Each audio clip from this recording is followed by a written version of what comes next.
Part of the process of moving to Yellow Springs was starting small.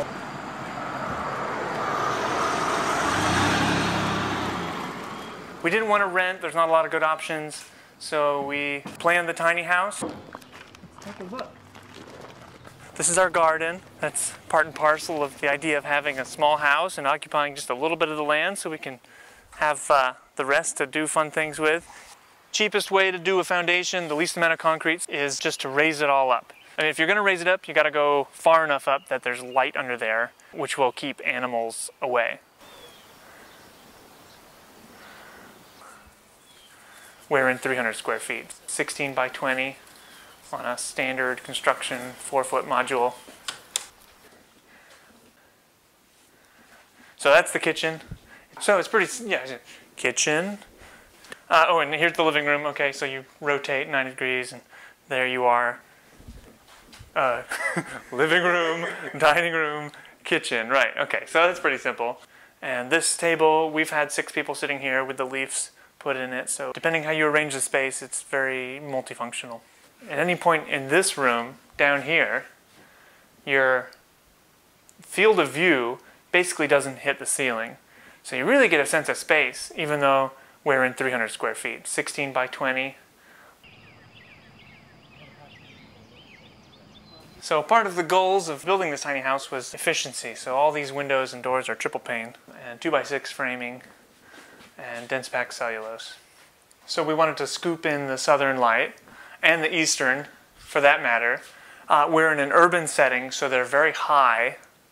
When you're sitting down in the house, you see pretty much sky, so you don't have any sense of people looking in on you, especially since we put the translucent film on the door. This is actually a really primo door. This glass is R11, so we're really trying to minimize the amount that this house has cold surfaces in the winter. So we're getting less of a draft off of a really high quality window like this. And in a house where you can't back away from the wall, it's really important to occupy all of the space in here and keeping all of the surfaces warm or cool in the different seasons. You know, I tried to build in things like the matching bookcase just to keep everything on a nice theme of the native materials of regular old building, which is plywood and drywall. So this is regular old plywood, and I, treated the heck out of it to make it look right. You know, this is our kitchen here. It's all IKEA, and we really like to cook, so we dedicated a whole wall to the kitchen. So we've got, 2 burners, a real stove, an actual dishwasher, a 10 cubic foot fridge, it's plenty, and a pantry with efficient pull-out storage. Plenty of room for fish sauce and sweet potatoes. The high ceiling is key. It allows the loft, which is high enough to sit up in bed. Let's see. Well, the windows, yeah. The windows, there's 2 windows down below that on 90-degree facing walls. So you get cross ventilation down there. And up here we get the same idea. We get cross ventilation when we want to open the windows at night. And we can sit up in bed and have our reading material. And, it's like any kind of a loft situation, making the bed. It's comfortable. No complaints. The bathroom is not exciting, which is good for a tiny house. Nothing special really about that, except for maybe that I store my shaving kit on the windowsill. And we've got a eensy-weensy IKEA sink. It's 12 inches deep, and a regular commode, and a standard tub.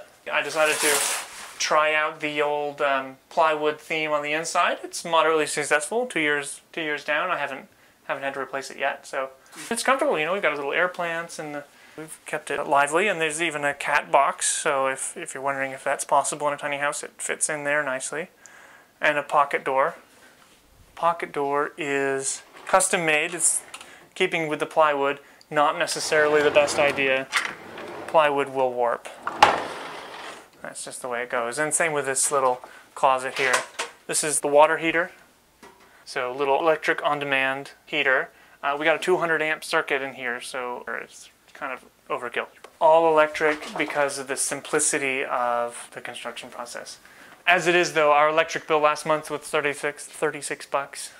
And we don't have a gas bill, and we make it as comfortable in here as we feel like. Because it's a tiny house, it's going to stay cool. We have a little heat pump. Oh, and this is our fireplace. So this is a little ethanol burning fireplace. It gives you a nice boost on those cold evenings, and it's ventless, so it's 100% efficient. We just pour alcohol into the burner and light it. And it makes a significant amount of heat in a house this small.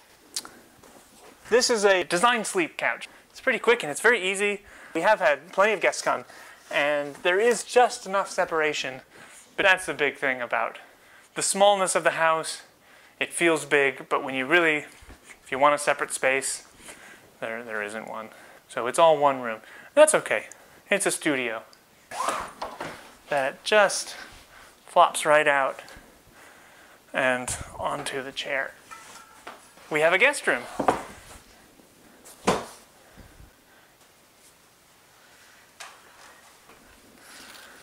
You'd be surprised how many people don't want to allow this kind of house. We sort of accidentally fomented a kind of a shift in the local zoning code, which was more dramatic than we wished we had gotten into. They were in the process of changing the code, and this house spurred a debate about minimum square footage. And so there was a minimum, somewhere around 500 square feet, and they were looking at raising that. We kind of got snuck in under the radar, but this house helped sort of liberalize the notion of accessory structures and mother-in-law suites and secondary units.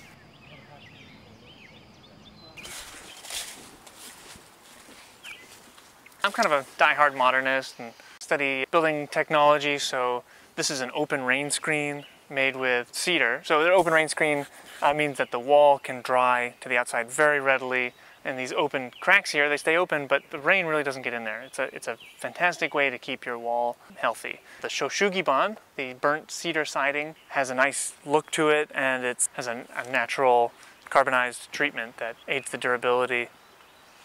These are mostly scrap pieces too, so it was a nice way to utilize the wood more efficiently. And we're of course quite in vogue to do corrugated galvanized steel. We've got a rain barrel,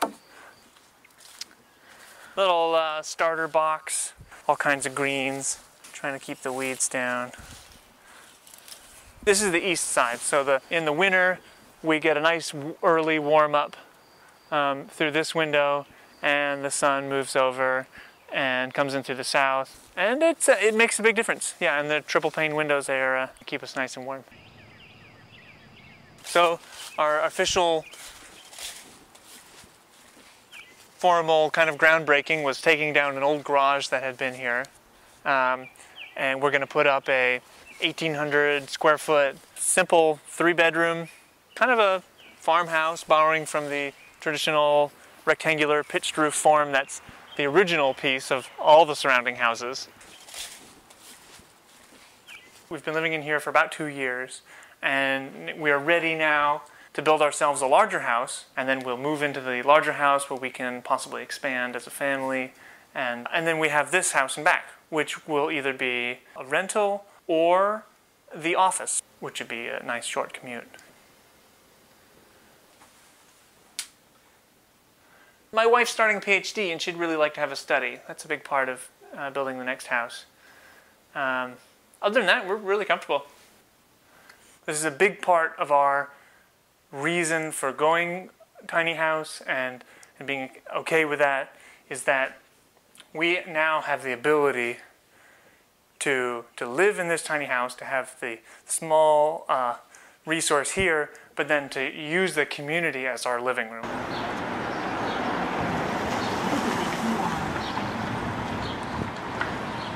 Our separate spaces, the coffee shop, the library, we use those spaces to sort of supplement what we don't have here.